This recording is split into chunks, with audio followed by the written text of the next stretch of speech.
Hi friends, welcome back to my channel. ಇವತ್ತಿನ ಈ ವಿಡಿಯೋದಲ್ಲಿ ನಾವು ಸ್ವಾತಂತ್ರ್ಯ ದಿನಾಚರಣೆಯ ಪ್ರಬಂಧದ ಬಗ್ಗೆ ನೋಡೋಣ. ಈ ವಿಡಿಯೋ ಇಷ್ಟವಾದಲ್ಲಿ ಲೈಕ್, ಶೇರ್ ಹಾಗೆ ಸಬ್ಸ್ಕ್ರೈಬ್ ಮಾಡ್ಕೊಳ್ಳಿ. ಇನ್ನಷ್ಟು ವಿಡಿಯೋಕ್ಕೋಸ್ಕರ ಕಮೆಂಟ್ ಮೂಲಕ ತಿಳಿಸಿ. ಹಾಗೆಯೇ ಫ್ರೆಂಡ್ಸ್ ಆ್ಯಂಡ್ ಫ್ಯಾಮಿಲಿಗೆ ಕೂಡ ಶೇರ್ ಮಾಡಿ. ಮೊದಲನೆಯದ್ದು ಪೀಠಿಕೆ. ಭಾರತ ದೇಶವು ಸುಮಾರು 200 ವರ್ಷಗಳ ಕಾಲ ಬ್ರಿಟಿಷರ ಆಡಳಿತಕ್ಕೆ ಒಳಪಟ್ಟು ನಾನಾ ರೀತಿಯ ಶೋಷಣೆಯನ್ನು ಅನುಭವಿಸಿತು. ಭಾರತೀಯರು ತಮ್ಮದೇ ದೇಶದಲ್ಲಿ ಗುಲಾಮರಾಗಿ ಬದುಕುವ ಪರಿಸ್ಥಿತಿ ನಿರ್ಮಾಣವಾಗಿತ್ತು. ಈ ದಾಸ್ಯದ ಸಂಕೋಲೆಯನ್ನು ಮುರಿಯಲು ದೇಶದ ಮೂಲೆ ಮೂಲೆಗಳಿಂದ ಅನೇಕ ನಾಯಕರು, ಕ್ರಾಂತಿಕಾರಿಗಳು ಮುಂದೆ ಬಂದರು.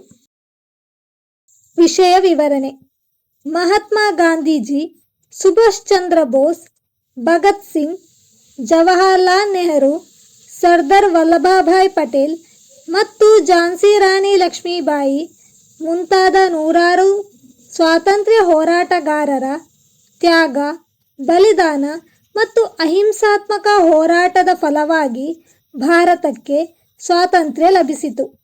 ತಮ್ಮ ವೈಯಕ್ತಿಕ ಜೀವನವನ್ನು ಲೆಕ್ಕಿಸದೆ ದೇಶದ ಸ್ವಾತಂತ್ರ್ಯಕ್ಕಾಗಿ ಪ್ರಾಣವನ್ನೇ ಅರ್ಪಿಸಿದ ಇತಿಹಾಸ ನಮ್ಮದಾಗಿದೆ.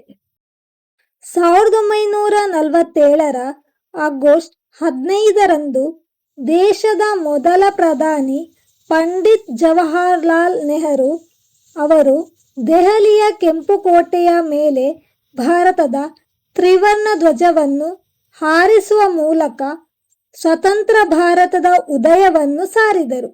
ಅಂದಿನಿಂದ ಇಂದಿನವರೆಗೆ ಪ್ರತಿ ವರ್ಷ ಆಗಸ್ಟ್ 15ರಂದು ಭಾರತದಾದ್ಯಂತ ಸ್ವಾತಂತ್ರ್ಯ ದಿನಾಚರಣೆಯನ್ನು ಅತ್ಯಂತ ಸಡಗರದಿಂದ ಆಚರಿಸಲಾಗುತ್ತಿದೆ.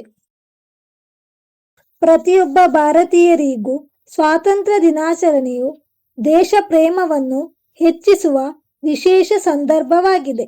ಈ ದಿನದಂದು ದೇಶದಾದ್ಯಂತ ಶಾಲೆಗಳು, ಕಾಲೇಜುಗಳು, ಸರ್ಕಾರಿ ಕಚೇರಿಗಳು ಮತ್ತು ಸಾರ್ವಜನಿಕ ಸ್ಥಳಗಳಲ್ಲಿ ಧ್ವಜಾರೋಹಣ ಮಾಡಲಾಗುತ್ತದೆ. ಧ್ವಜವಂದನೆ ಸಲ್ಲಿಸಿ ರಾಷ್ಟ್ರಗೀತೆಯನ್ನು ಹಾಡಿ ಸ್ವಾತಂತ್ರ್ಯ ಹೋರಾಟಗಾರರ ತ್ಯಾಗವನ್ನು ಸ್ಮರಿಸಲಾಗುತ್ತದೆ. ವಿದ್ಯಾರ್ಥಿಗಳು ಸಾಂಸ್ಕೃತಿಕ ಕಾರ್ಯಕ್ರಮಗಳು ಮತ್ತು ದೇಶಭಕ್ತಿ ಗೀತೆಗಳ ಮೂಲಕ ತಮ್ಮ ಸಂತೋಷವನ್ನು ವ್ಯಕ್ತಪಡಿಸುತ್ತಾರೆ. ಸ್ವಾತಂತ್ರ್ಯ ನಂತರ ಭಾರತವು ವಿಜ್ಞಾನ, ತಂತ್ರಜ್ಞಾನ, ಕೃಷಿ, ಶಿಕ್ಷಣ ಮತ್ತು ಆರ್ಥಿಕತೆಯಂತಹ ವಿವಿಧ ಕ್ಷೇತ್ರಗಳಲ್ಲಿ ಅಪಾರ ಪ್ರಗತಿಯನ್ನು ಸಾಧಿಸಿದೆ. ಪ್ರಪಂಚದ ಅತಿ ದೊಡ್ಡ ಪ್ರಜಾಪ್ರಭುತ್ವ ರಾಷ್ಟ್ರವಾಗಿ ಭಾರತವು ತನ್ನದೇ ಆದ ವಿಶಿಷ್ಟ ಸ್ಥಾನವನ್ನು ಪಡೆದುಕೊಂಡಿದೆ. ಸ್ವಾತಂತ್ರ್ಯ ದಿನಾಚರಣೆಯು ಕೇವಲ ಒಂದು ಹಬ್ಬವಲ್ಲ, ಬದಲಿಗೆ ನಮ್ಮ ಸಂವಿಧಾನದ ಮೌಲ್ಯಗಳಾದ ಸಮಾನತೆ, ಸ್ವಾತಂತ್ರ್ಯ ಮತ್ತು ಸೌಹಾರ್ದತೆಯನ್ನು ಎತ್ತಿ ಹಿಡಿಯುವ ದಿನವಾಗಿದೆ. ಉಪಸಂಹಾರ: ನಮಗೆ ಸಿಕ್ಕಿರುವ ಈ ಸ್ವಾತಂತ್ರ್ಯವು ಸುಲಭವಾಗಿ ಬಂದದ್ದಲ್ಲ, ಅನೇಕ ವೀರರ ರಕ್ತ ಮತ್ತು ತ್ಯಾಗದ ಫಲವಾಗಿದೆ. ಆದ್ದರಿಂದ ದೇಶದ ಪ್ರತಿಯೊಬ್ಬ ಪ್ರಜೆಯು ಸ್ವಾತಂತ್ರ್ಯದ ಮಹತ್ವವನ್ನು ಅರಿತುಕೊಳ್ಳಬೇಕು. ದೇಶದ ಅಭಿವೃದ್ಧಿಗೆ ಪ್ರಾಮಾಣಿಕವಾಗಿ ಶ್ರಮಿಸುವುದು ಮತ್ತು ದೇಶದ ಏಕತೆ ಹಾಗೂ ಸಮಗ್ರತೆಯನ್ನು ಕಾಪಾಡುವುದು ನಮ್ಮೆಲ್ಲರ ಕರ್ತವ್ಯವಾಗಿದೆ.